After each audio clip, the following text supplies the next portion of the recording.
एक छोटी सी कहानी सुना देता हूँ 2 मिनट की। आप एंजॉय भी करेंगे और कहानी आपको याद भी रहेगी। लड़की की शादी हुई, लड़की पढ़ी लिखी थी, हाई फाई भी थी। देखा सास तो मेरे से भी हाई फाई है,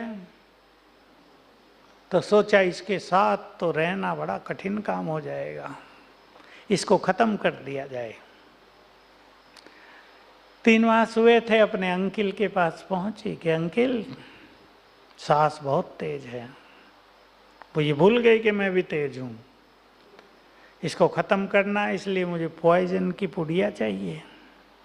अब अंकिल ने समझाया, पॉइजन दे के मारोगी तुम भी मरोगी, वो तो मरेगी तुम भी मरोगी, इसलिए पॉइजन नहीं, मैं तुम्हें एक स्लो पॉइजन देता हूँ। चुटकी भर भोजन में डालना, तुम्हारी सास 6 मास में मरेगी, तुम पे शक भी नहीं होगा, तुम बची रहेगी और मुक्त भी हो जाओगी। लेकिन शर्त है एक, रोज तुम्हें उसे एप्रिशिएट करना होगा, महिमा करनी पड़ेगी उसकी। उसने कहा इसमें क्या जाता है मेरा, रोज महिमा करूंगी।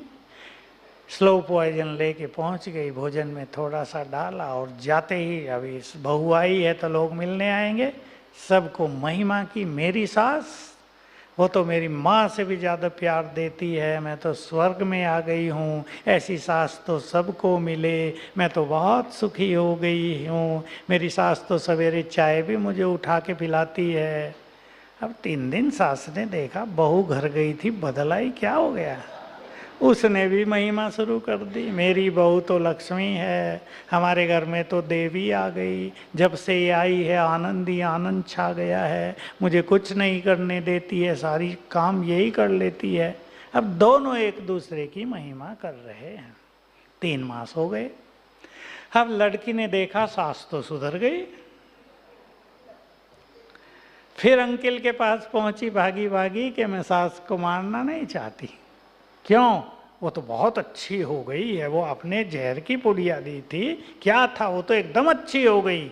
अब मैंने 3 माह जहर खिलाया पिलाया उसको, उसके इफेक्ट को ख़त्म करने की दवाई चाहिए।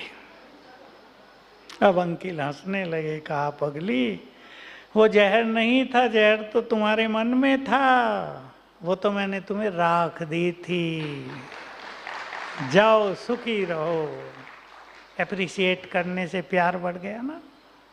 बस यही बात है, हम एक दूसरे की कमियां ढूंढते हैं, जरा सी गलती हो गई तो उसको शाउट करते हैं, कई गड़बड़ होती है, इससे बचेंगे।